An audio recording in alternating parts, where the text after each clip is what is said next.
Albert Einstein said, "Adversity introduces a man to himself." I'd like to share with you the idea that adversity also introduces a woman to herself, and therefore that we can all learn who we truly are through adversity if we choose to embrace it as an opportunity. It's the 19th of April, 2017.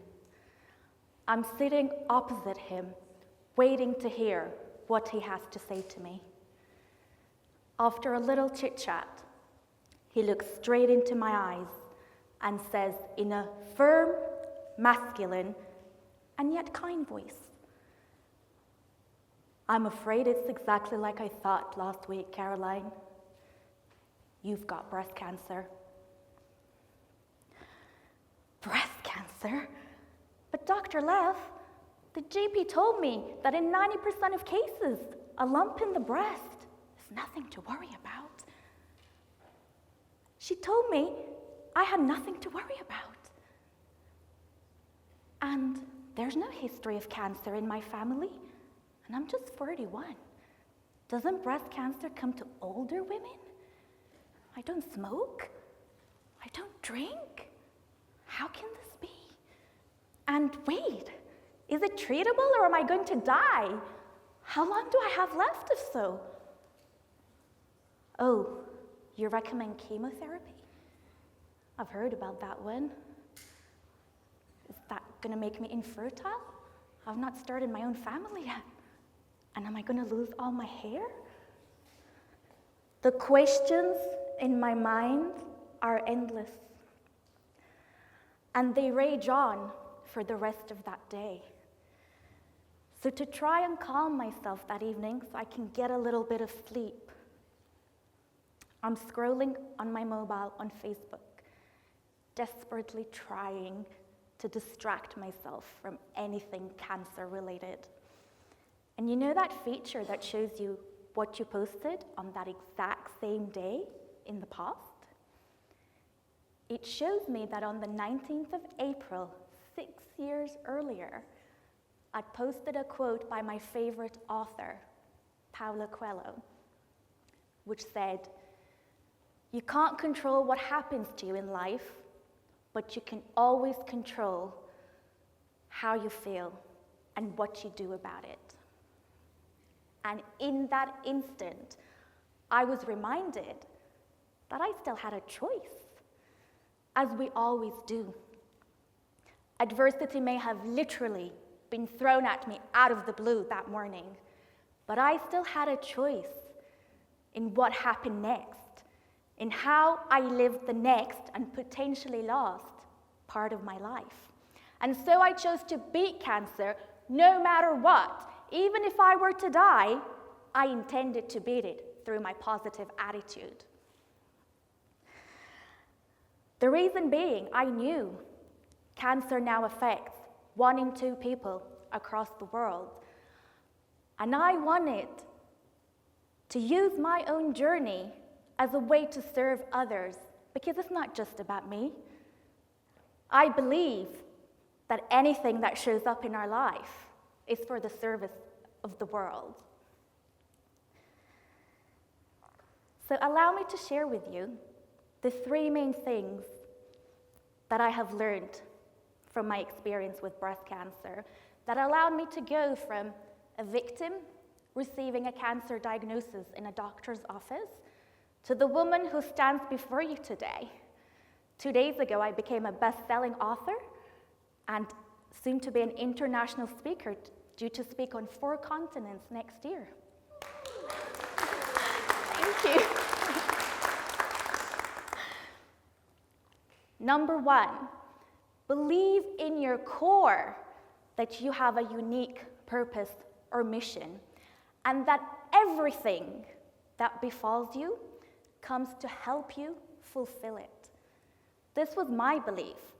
I trusted that cancer had come to help make me the person I truly was meant to be, and not to break me.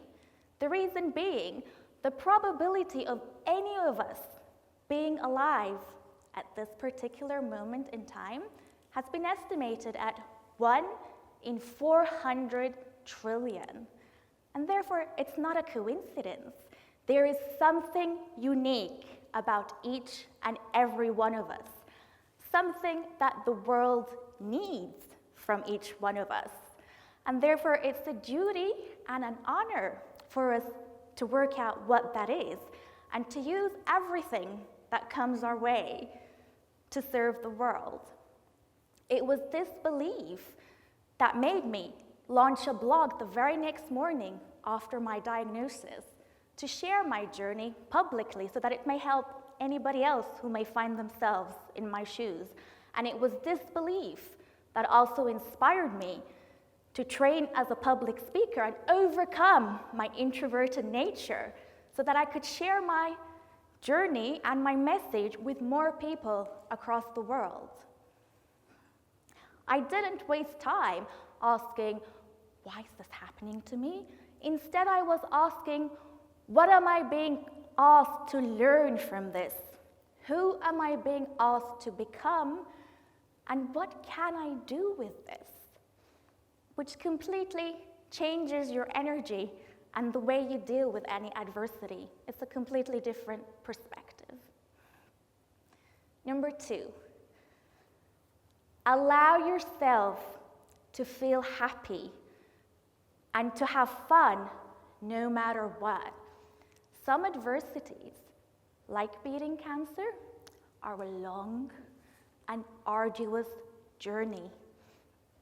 And so you will need to constantly refresh your stamina to be able to overcome them successfully, both on the mental, emotional, spiritual, and physical levels.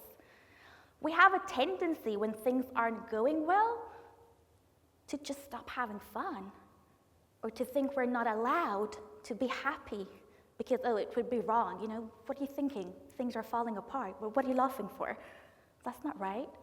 But on the contrary, being happy and having fun, it actually helps your body. It is proven that happiness boosts your immune system, and it boosts your problem-solving skills. Do you know what I did just before I started my 6 rounds of chemotherapy? I had a party. I decided I was going to have a pre-chemo party, because why not? I was hoping I would never have to do chemo more than once in my life, so this was a big event, and it was something, let's celebrate. And I love dancing, and I love music. It's just in my nature, and I didn't see any point in depriving myself of that opportunity until I was well. I didn't know when I was going to be well, or if I would have an opportunity later on in time. Just do it now. And I would show up to chemo after that like I was still going to a party. I would put my red lipstick on and paint my nails a fresh coat of red and take photos in the chemo chair like, ta-da, here's chemo 1, and ta-da, here's chemo 2. It was almost like I was a tourist, seeing the Eiffel Tower or the Leaning Tower of Pisa. But this was my way of making sure that I was constantly boosting my immune system and getting the serotonin going and all the other happy chemicals, because if we wallow too much in the adversity, guess what? I'm sure we've all tried it.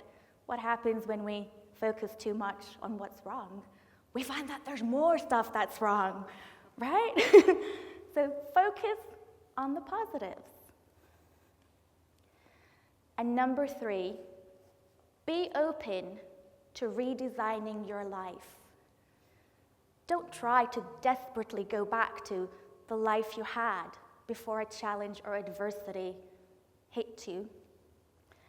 I was terrified once I'd completed my medical treatment, which was the chemotherapy, the surgery, 20 rounds of radiotherapy, hormonal treatment. I was terrified that I would go back to the exact same life that has somehow made me sick and get to experience all these things.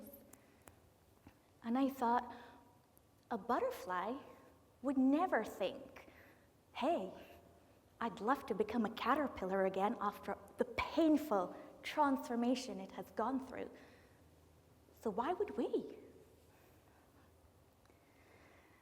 And so I made different decisions. I changed my job role, I cut down on my working hours, and I heavily invested in my personal development. And because of all this, I started to meet completely different people who were entrepreneurs, authors, public speakers, and this is how so many of the new opportunities I now have started to come my way. And so I leave you with a final thought. We always have a choice of whether adversity freezes us in our place or whether it frees us to unleash the next or the best version of ourselves, the version that we were truly born to become. Thank you very much.